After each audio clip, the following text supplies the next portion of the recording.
Yeah. It seems that there is kind of an emphasis in growing the university system in Arizona. For example, with the bill that would have created a separate board of trustees in lieu of the board of regents, that would have set up ASU Polytechnic as its own university.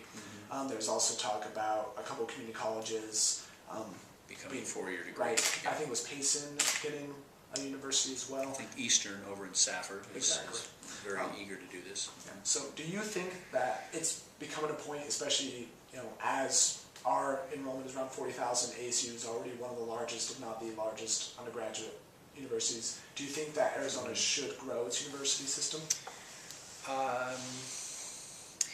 There's no doubt that the higher education system as represented in four-year colleges and beyond is underbuilt in the state of Arizona for the population that we have. You can just compare it to other states and you see that that's the case.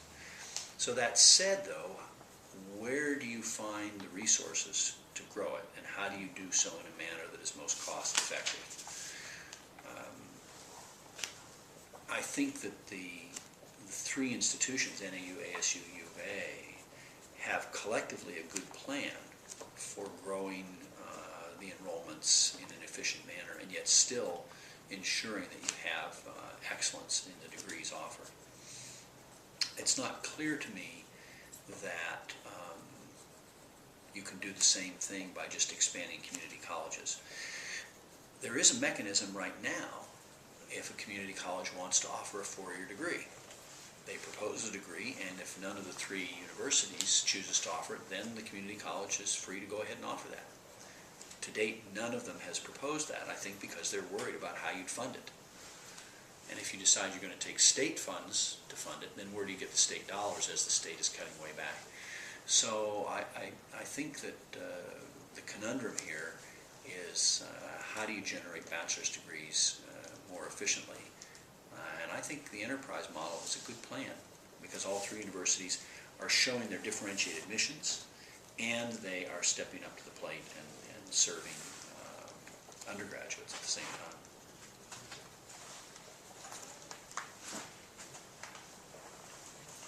One of the sort of hot-button topics that's come up with this falling state endowment to universities has been the issue of privatization. Oh, yes. Obviously, with ASU moving forward, the U of A has said that they have some plans to examine that as well. How feasible of an option do you think privatization of schools, departments, colleges is moving forward? It's very difficult to do, and it will take many years. If you've seen the recent ASU proposal for the College of Law, I think it's a 7-year proposal. Yeah. I always like to preface my remarks by saying that our athletics program is already privatized, if by privatization you mean no general funds from the state. So unlike our sister institutions, we don't put state general funds into our athletics program, and that's a real challenge for them to make sure that they are financially whole. When you look around the University of Arizona, it's not clear you could drive the state support to zero and still have the kind of quality institution. I mean, law degrees, business degrees will always be in demand, and so you could charge a lot more tuition, but at some point you're going to impact the quality of the student that comes. It's like anything in life. It's a trade-off, right? And so any actions along these lines that occur will take a lot of time to do so. So you do it carefully and make sure that you're still generating the kind of output, the kind of degrees that you want, that the state needs. Privatization has become sort of a buzzword.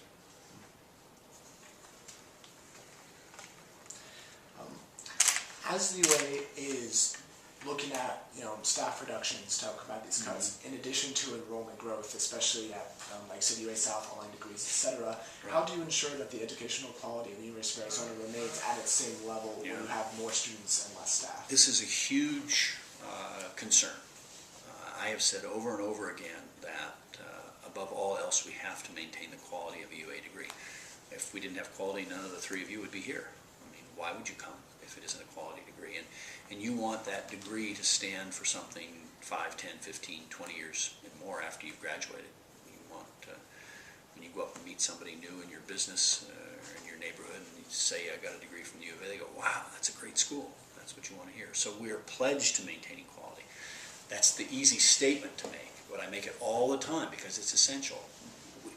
If we lose the quality of this degree, we're not going to attract good students, whether from in-state or out-of-state. And so the whole thing falls apart. We're not going to attract great faculty. So how do we do that? I think we do it by making really hard choices. Hard choices where we've got input from the entire UA community and beyond to know that in some fields we're just going to let those programs reduce down, maybe even disappear because there's a low demand for them, maybe because the quality isn't as high, and that's going to allow us then to put whatever resources we have into other programs that are serving a lot of students, that show the high quality, that put this university on the map in terms of quality faculty, scholarship, and programs. So I think it's a recognition that you can't do everything for everybody at the same level of quality that you've done in the past. And maybe it's better if somebody wants a bachelor's degree in alligator migration that they go to the University of Florida and not come to the University of Arizona.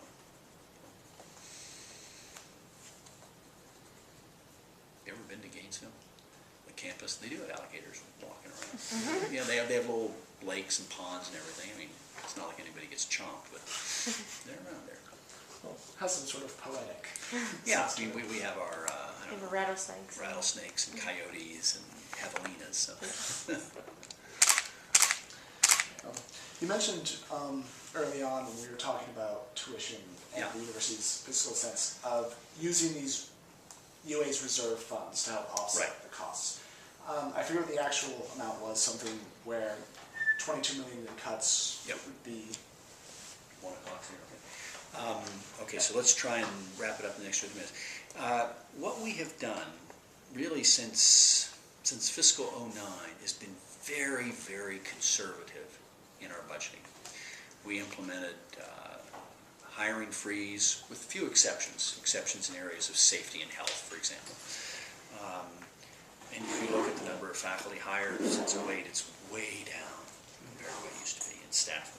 So as a result, when we got stimulus funds, we were able to use those funds, one-time funds, in some ways to take care of what would be ongoing expenses, thinking of the big Mosaic project for information technology.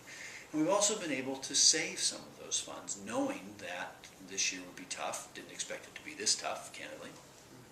So we do have some one-time, that's important, one-time monies, about $28 million, that we are using to, believe it or not, soften the blow of tuition, right? I said you've got 78 million in cuts. 39 we've agreed because the regents have told us that we will reduce our operating expenses. We've got another 39 left. You take 22 of that with our tuition increase, that's net after financial aid. Now you've got 17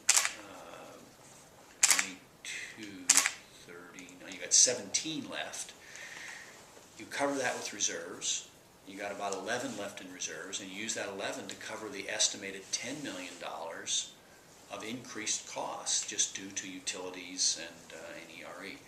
So, these are rough numbers. I'm not going to argue that 1 million should be here, 1 million should be there, but that's the kind of logic. And having those reserves really has enabled us to mitigate the kind of tuition increase that we would have needed otherwise, or to mitigate the depth of cuts that we would have had to make for FY12. All right, and just one last follow-up question. Sure.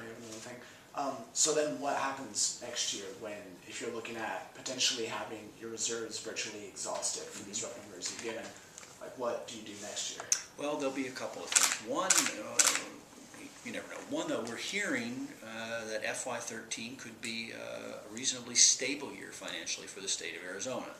The legislature and the governor feel that they have made deep cuts and stabilized their budget now.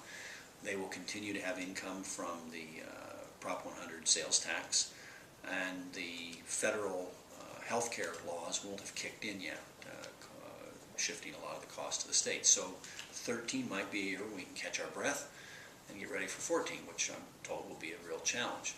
So that's part of it. we will probably propose a tuition increase in FY 12-13. I think that what we want to do is try and get ourselves to a steady state where the tuition increases can moderate, and so people can plan better. I mean, one way to plan is if you have a stable tuition. It's pretty hard. There aren't many prices that are stable in this day and age. But another way you can plan is if you know that it's going to go up no more than 5% or whatever the number would be. So we'd like very quickly to get into that mode. I'm sure everybody would like us to get into that mode. Yeah.